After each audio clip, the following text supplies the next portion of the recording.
Ito mga kababayan ako ha. Nako, matindi to mga kababayan ha. Totoo ba ito? Ito may bagong breaking news eh. Totoo ba ito? Baka fake news ito ha. Sabi breaking news. Mga DDC, nagkautak ngayon sa araw ng linggo ng pagkabuhay. Totoo ba? Totoo ba ito? Totoo ba itong breaking news na ito? Breaking news, mga DDC, ngayong araw ng pagkabuhay, nagkautak sila. Utik na mga breaking news. Grabe, wala pang Lunes, ang titindi na ng mga breaking news. Talagang mawawala ka sa kinaupuan mo. Breaking news, mga DDC, yung araw ng Pasko ng pagkabuhay, ma-realize nila, meron silang kokote. Ito kasi mga kababayan ha. Ito hindi ko alam kung ano to? Ano daw? Sino to? Ano? Sabi ni Antonio Andaysar. Breaking news, Chris Ulo pa na lang ni Coco Martin. Ano yan? May in-upload ho kasi yung SMNI. Hindi ko alam kung itong video ito credit sa ibang vlogger o stop talaga nila. Kasi walang nakalagay rito na video credit to the owner eh. Yung video CTTO, credit to the owner, walang nakalagay doon. Nag-upload sila, nakalagay rito, sino ang dapat ma-impeach? Question mark. Kalye survey. Sino ang dapat ma-impeach? Question mark. Si VP Inday Sara Duterte? Alias Pusit? Alias no comment? Alias Saltik? Alias Tililing? Gayon nababasa. Gayon nababasa natin sa Facebook eh.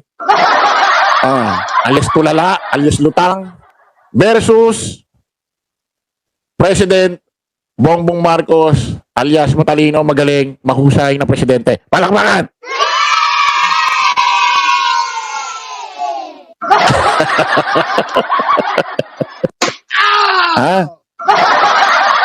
May in-upload sila. Basta wala nakalagay na credit o walang nakalagay na gano'n.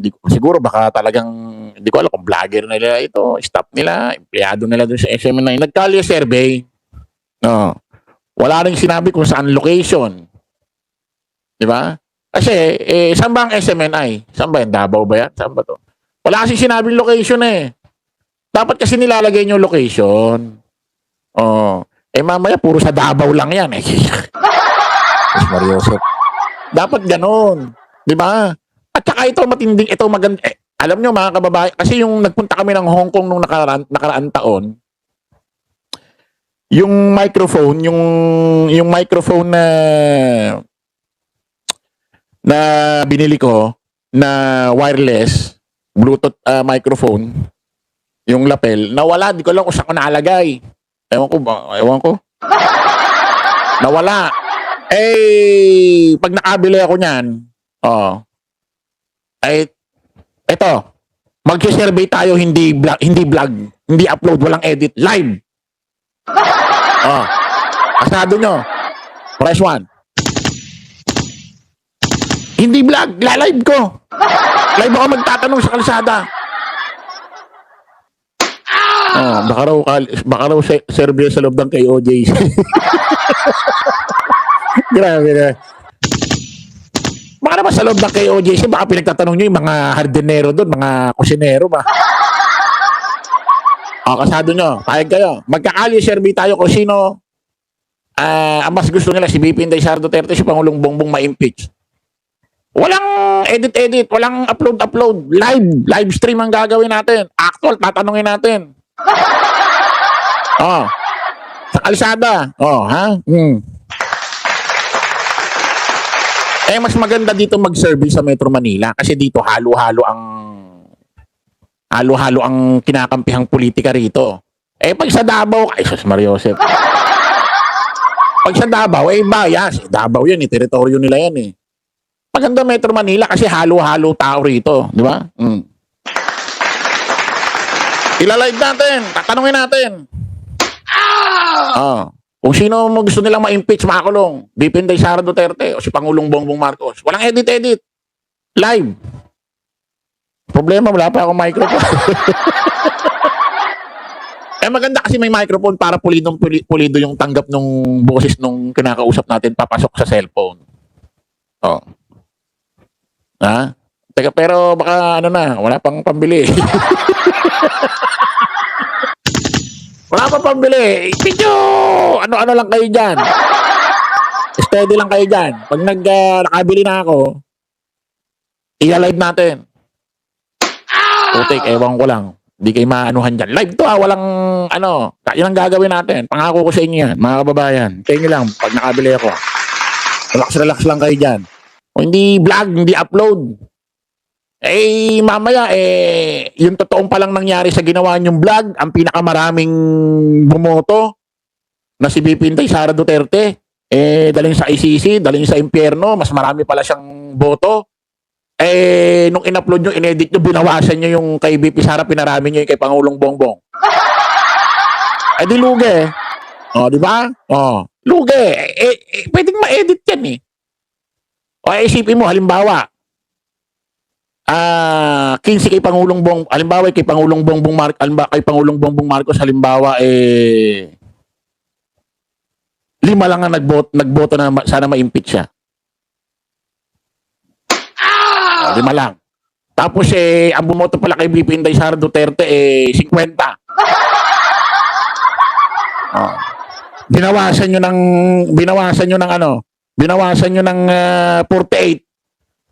Dalawa lang tinira nyo. Tapos sasabihin nyo, 5 bumoto kay Pangulong Bongbong. Dalawa lang kay BP. Mga kala nyo, maiisa nyo si Chris Ulo. Putik, di nyo maiisahan to. Kung talagang lihitin mo ang mga survey nyo, i-live stream nyo. Putik, hintayin nyo ako, ilalive ko yan. Talagang no holds bar. Talagang no holds bar ang tanungan. Hoy. Sir, makinig ka.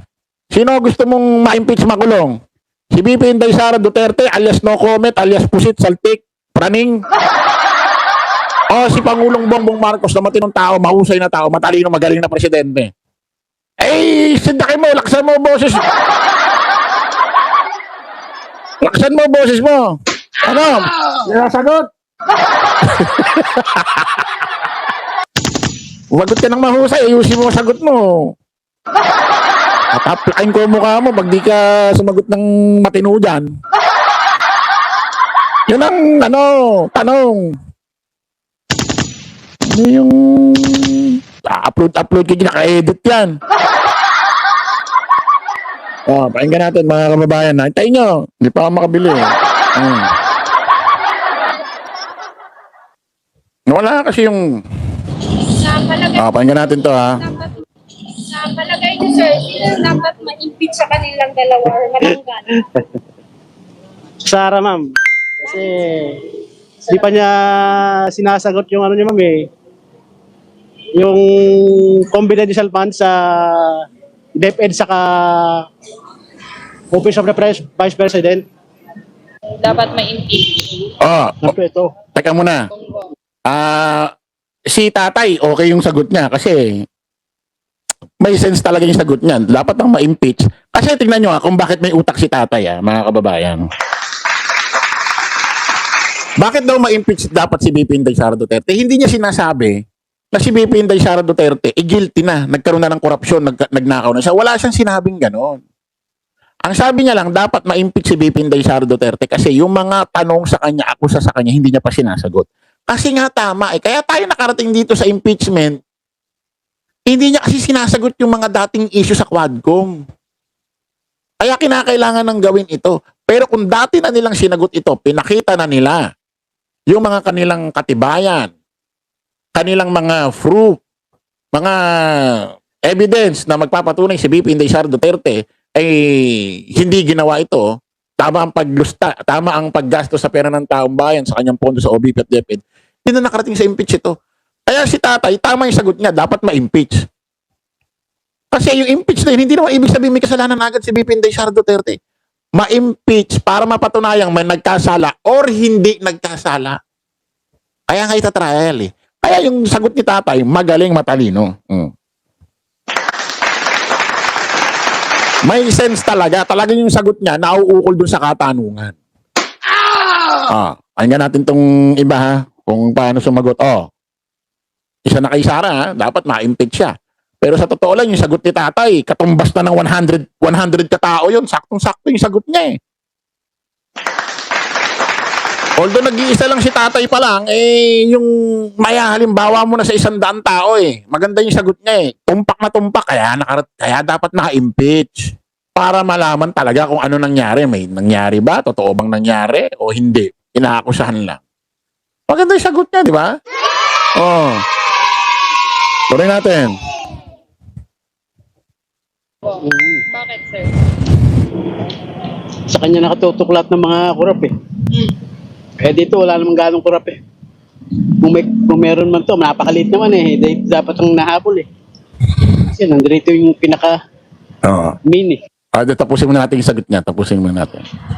So, naniniwala kayo, Senator, may kinalaman sa paleko. Yung mga pinsan eh. Tapos mga kaalyado. Sino paniniwalaan mo? Hindi mo nung pwede. Siyempre, siyang pinaka-higher eh. Huling pirma, kumbaga eh. Sino pang mas mataas sa kanya? Wala na. Parang doon na rin tayo nakasandal. Siyempre si Marcos.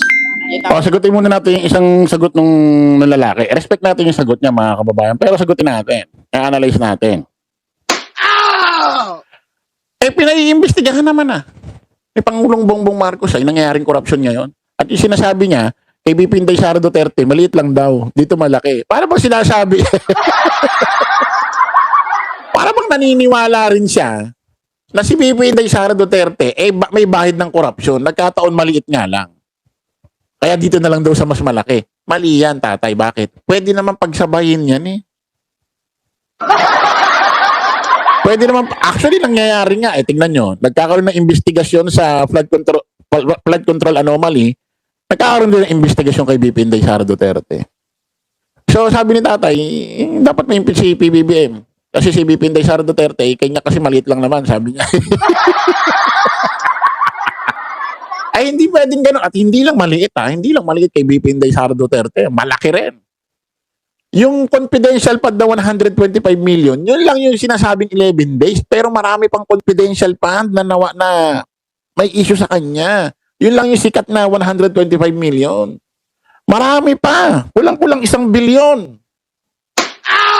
Pag pinagsama-sama, marami. Daan-daang milyones, baka abutin nga ng 1 bilyones eh.